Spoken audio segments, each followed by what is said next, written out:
Hey, this is Mark Washington, MTC Media, your Southeast Division preview. We're going to start out with the Orlando Magic.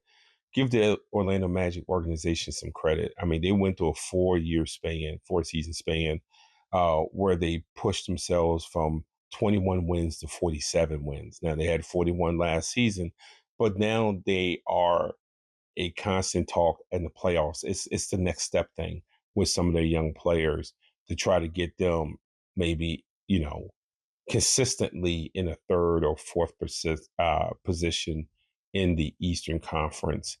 Year after year, but we'll see. They have a great core with Banchero and Wagner, Franz, and Jalen Suggs. They're one of the best young cores in the East, but they need help, and they'll get some.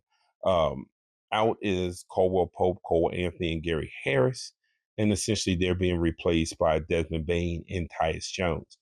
Now you get that in Bain, who'll be a starter, and Tyus Jones, who's one of the better backup point guards, not starting in this league, but one of the better backup point guards in this league. And what you're hoping is they help Banchero and Wagner get to the next level. Because if you don't, then you kind of rue the day that you got rid of Caldwell Pope because he brings so much to the roster. And the Magic need to be more efficient. That's one of the things. They need to be more efficient. And that starts with Banchero being more efficient and learning his offensive game. And just look, he can put up numbers. Just put them up more efficiently and in a way that impacts winning more. The Atlanta Hawks roster looks like a hockey change, right? The hope is that Nickeil Alexander-Walker, Luke Kennard, and Kristaps Porzingis can make the impact that it shows on paper. Because on paper, especially if Porzingis is healthy, it shows like, wow, Atlanta has upped their roster quite a bit. Putting Alexander Walker with Dyson Daniels on the floor at the same time, and you have two of the best perimeter defenders in the NBA, not just in the East, in the NBA. And is that enough defense out there to help the Hawks on certain nights get those wins? Well, maybe the offense isn't cranking, and you just kind of get one of those muck it up, ugly wins, and those wins count. Of course, Luke Kennard, professional three-point shooter in this league, he will help spread the floor.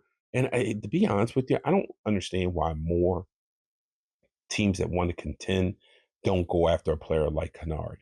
I mean, he really does serve a role on a team that wants to be a contender. So, everybody else's loss is Atlanta's gain. The question mark of the group, as I brought up earlier, is going to be Porzingis' health. What can he stay healthy enough? I watched him this summer playing for Latvia during Eurobasket. And certainly, he was able to do a lot of things flash to Kristaps Porzingis that we all have come familiar with. But again, the health thing. And can you do it over 82 games? The Miami Heat, it's hard to make proclamations about them because I don't think the roster that's here now is going to be the roster at the trade deadline. Um, the Heat are poised to add. Pat Riley, and he's only going to want to add a certain type of player. But I think this team is not going to look like what we're talking about today. But when we look at what is there, it'll be interesting to see the jump or the progression of Pelle Larsson and Jaime Jaquez Jr. and Kasparis Yakonis and Davion Mitchell. How much do they grow? Again, on paper, these are guys who can grow into quality 7, 8, 9 guys on a bench of a very good team. Or of a good team, a 3 to 5 in the conference team. But they're not there yet. Are they going to grow to that? Of course, Nikola Jokic, I thought, had a very good Eurobasket. When you consider the guys he's playing with, obviously on that team, you're playing with Jokic. Before he got hurt, you were playing with Bogdanovich. So, but you saw why people like Jovic so much. Now, It is finding ways to get it for, and this is where Eric Spoelstra has to be the guy that everyone claims he is.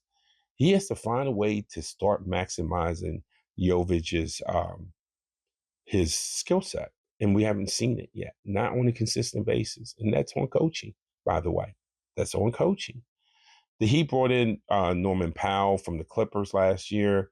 Look, the Clippers didn't want to pay him. Furthermore, I think Powell is a better fit with the Heat than the Clippers, especially where the Clippers are in their timeline and some of the other circumstances with the Clippers that we're not going to talk about here.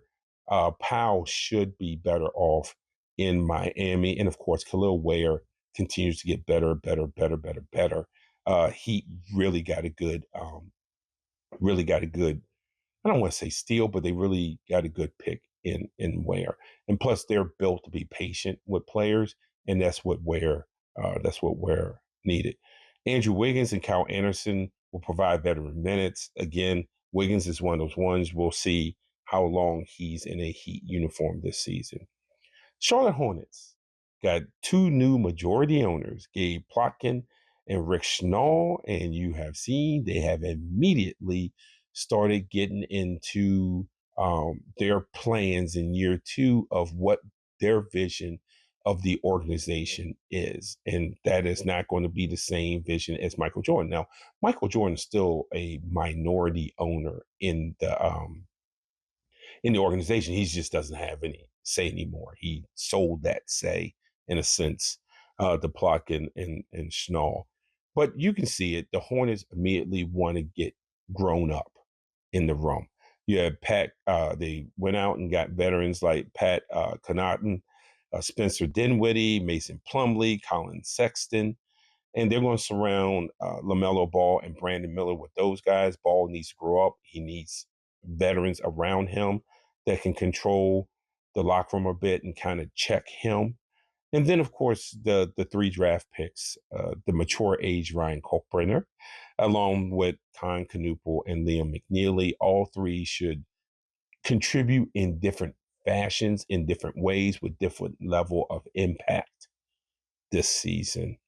Then last but not least, the Washington Wizards, who I think are finally heading in the right direction. It is gauging when to turn the key to get yourself to the next phase. And I do think that next phase, that key turn has to start next season. I don't think it has to start this season, but next season you have to start shaping the roster into a direction and not just a collection of assets.